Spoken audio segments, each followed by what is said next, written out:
અમદાવાદના નરેન્દ્ર મોદી સ્ટેડિયમમાં આઈપીએલની ફાઇનલ મેચ રમાશે। ફાઇનલ મેચમાં પંજાબ કિંગ્સ અને રોયલ ચેલેન્જર્સ બેંગલુરુ વચ્ચે રોમાંચક જંગ જામવાનો છે।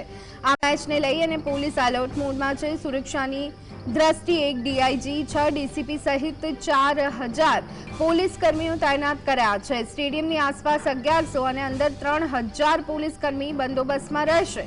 પ્રવેશ માટે 3 લેયર સુરક્ષા વ્યવસ્થા ગોઠવાઈ છે, જ્યારે ડ્રોન દ્વારા સ્ટેડિયમની આસપાસ ચાંપતી નજર રાખવામાં આવશે। ચાહકોમાં ઉત્સાહ એ ચરમસીમાએ છે।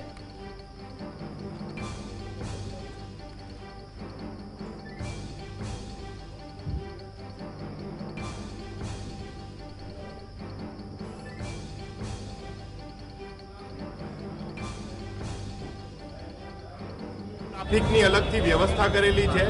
બીડીડીએસનું સંપૂર્ણ ચેકિંગ થાય। અત્યારે હાલમાં જે મેચ શરૂ થવાની છે એના 3 કલાક પહેલા બીડીડીએસનું એક ચેકિંગ ચાલી રહ્યું છે। એની સાથે હોસ્પિટલની વ્યવસ્થા, એમ્બ્યુલન્સની વ્યવસ્થા અને પાણીની વ્યવસ્થાનું આયોજન કરેલું છે કે જેથી કરીને તમામ આવનાર પ્રેક્ષકો સારી રીતે મેચને માણી શકે અને તેઓ સુરક્ષિત રીતે પરત જઈ શકે। ઉચ્ચ અધિકારીઓ કેટલા રહેશે એમાં? આઈપીએસ કક્ષાના ટોટલ 7 અધિકારીઓ આ બંદોબસ્તમાં ફાળવેલા છે। એની સાથે ટોટલ 4000 જેટલા પોલીસ જવાનો બંદોબસ્તમાં ખડે પગે તૈનાત। અત્યારે બંને અભિનેતાઓ અને અમારા માટે જે ઇમ્પોર્ટન્ટ છે સુરક્ષાની દ્રષ્ટિએ એવા બ્રિટનના પૂર્વ પીએમ શ્રી અત્યારે મેચમાં પધારનાર। કાળા બજારી વધી રહી છે કે જે ટિકિટોની સર એને કઈ રીતના અટકાવવા?